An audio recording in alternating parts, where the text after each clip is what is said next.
Mélissa, Oui. donc je suis content de voir que tu as décidé de te faire marier. Je sais pas, tu t'es marié à Jésus, voilà. C'est exactement ça. Donc je suis dans la joie de voir que tu t'es fait baptiser. Vraiment, je suis dans la joie. Je suis content très pour toi. Et pour ceux qui ne te connaissent pas, peut-être non, pourquoi tu as décidé de te faire pourquoi tu as Ça va bien. Pourquoi tu as décidé de te faire baptiser? Bon, d'abord je me présente. Bonjour, mon nom c'est Mélissa Mérir. Je suis burundaise. Puis c'est récent, je suis retournée à Dieu récemment, ça fait 5 mois. Puis dans ma nouvelle relation avec Dieu, c'est comme s'il me guidait à comment améliorer notre relation. Et qu'à travers une vidéo que je regardais sur YouTube, ça parlait de baptême. Et puis la vidéo parlait de baptême. J'ai comme senti que ça ne me concernait pas vu que j'avais déjà eu mon baptême à l'église catholique.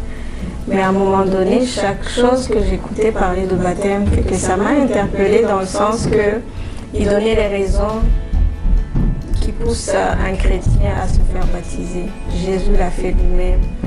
Puis c'est comme, après avoir reçu Jésus comme ton Seigneur et Sauveur, l'étape qui suit, c'est comme de rendre officielle cette relation. Et que j'ai comme eu un clic et ma question était comment me faire baptiser, où me faire baptiser. Et j'ai commencé à faire des recherches par rapport à ça.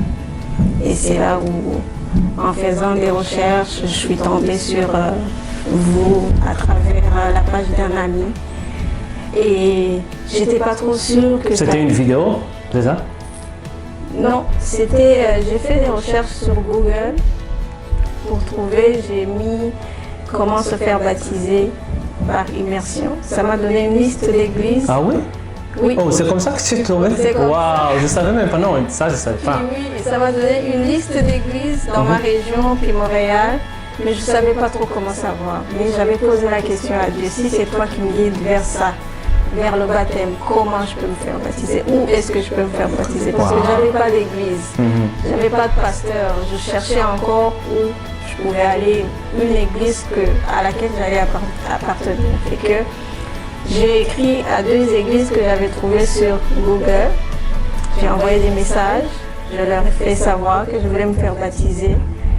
Fait que ça m'est venu en tête que j'ai un membre de la famille qui prie beaucoup, puis qui m'encourage beaucoup. Je suis allée sur sa page et j'ai vu votre nom. Puis j'ai été comme, ok, lui aussi je vais lui envoyer un message. Je vous ai envoyé un message par WhatsApp. Puis j'ai été comme, Seigneur, la personne qui va me répondre, si c'est la même vers laquelle tu m'auras guidée.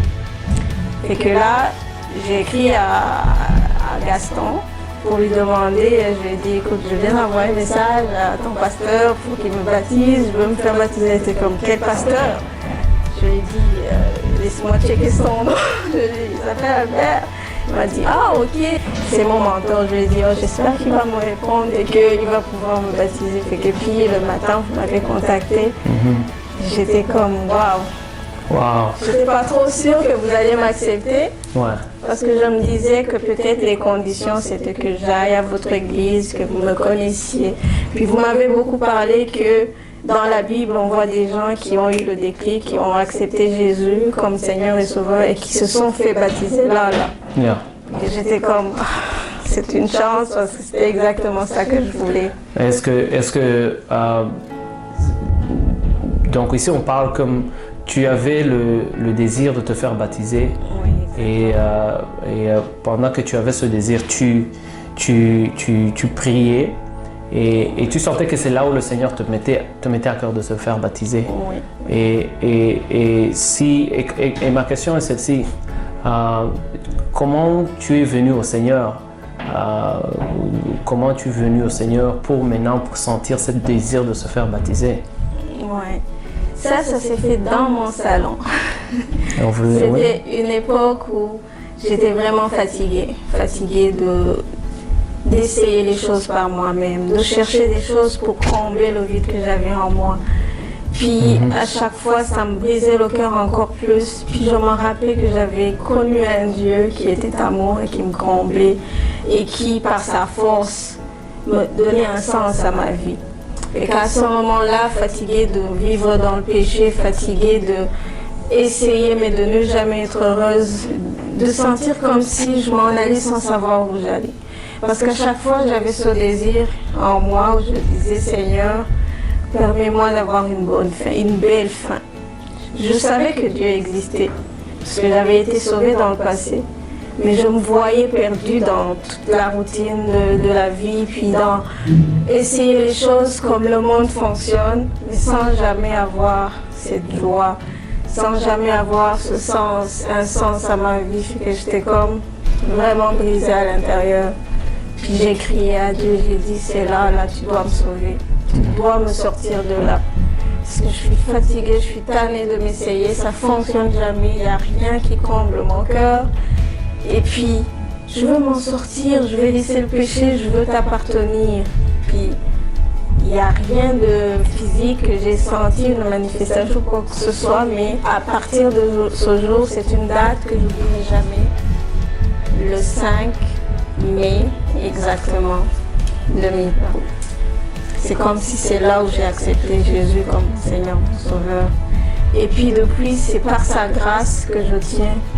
J'ai été complètement détournée du monde dans lequel j'étais et là je lui appartiens. Par sa grâce, je peux tout. Amen. Et puis à ce moment-là, j'ai été comme, vu que c'est toi qui me guides, vu que c'est ta grâce qui fait que je ne me retourne plus vers le monde et que mon cœur a soif de t'appartenir et de t'avoir dans ma vie. Parce que pour moi, c'est rendu que c'est une richesse que je souhaite à tout le monde. C'est comme j'ai tout essayé dans ce monde, mais rien n'a comblé mon cœur. Ouais. Mais là, je suis comme, j'ai un sens à ma vie. Je sais que si même aujourd'hui je pars, ça va être comme, écoute. Amen. Amen. Je rentre au ciel. Amen. Amen. C'est aussi pour mes enfants, j'ai été comme, quel genre de mère je vais être si j'ai pas Dieu dans ma vie? Qu'est-ce que je vais donner à mes enfants? Quelle valeur je vais leur donner? Ça n'avait aucun sens éduquer les enfants selon le monde. C'est les destiner à la perte. Mais avec Dieu, c'est comme, tu sais que tu deviens bon en tout. Une bonne amie, une bonne mère, une bonne collègue, c'est comme ma solution à tout. Amen, amen. Qu'est-ce que tu as senti quand on était en train de te baptiser, quand on est sorti de l'eau? C'est quelque chose que même moi, j'arrive pas à mettre encore les mots dessus parce que c'est tellement intense. C'est comme si je louais le Seigneur avec un cœur ouvert.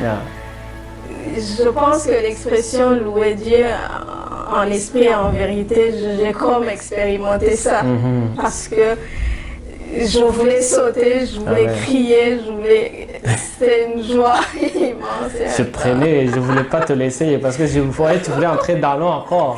Parce que je sais pas nager, t'as bien fait. C'est ça. Parce que c'était comme, je suis vraiment reconnaissante par la grâce de Dieu. Parce que j'ai longtemps essayé de me sauver moi-même, de me changer, puis d'aller vers Dieu. C'était ça ma formule. Je vais laisser le péché, puis je pourrais me réconcilier avec Dieu. Et à chaque fois, ça foirait, ça marchait jamais. Mais là, c'est là où le sens, c'est par sa grâce que nous sommes sauvés, a pris vraiment un sens dans ma vie. Parce que sans lui, tu ne peux rien. Sans Jésus-Christ, tu ne peux rien. Tu ne peux pas plaire à Dieu. Fait que abandonne-toi, viens comme tu es. C'est ça que moi j'ai fait. Avec tous mes défauts, j'ai dit, je suis brisée en 1000 morceaux. J'ai beaucoup de défauts. Beaucoup d'insécurité, mais il n'y a que toi qui peux me fixer. Personne d'autre. Je suis venue comme je suis, et puis depuis, c'est l'amour. Puis je t'ai accepté. Yes. Amen. Comment est-ce que tu te vois en marchant avec le Seigneur? Je dis cela pour certaines personnes aussi qui peuvent être dans le même cas que toi, qui se disent mais avec Dieu c'est dur, bien je vais devoir laisser ça et ça. Donc il se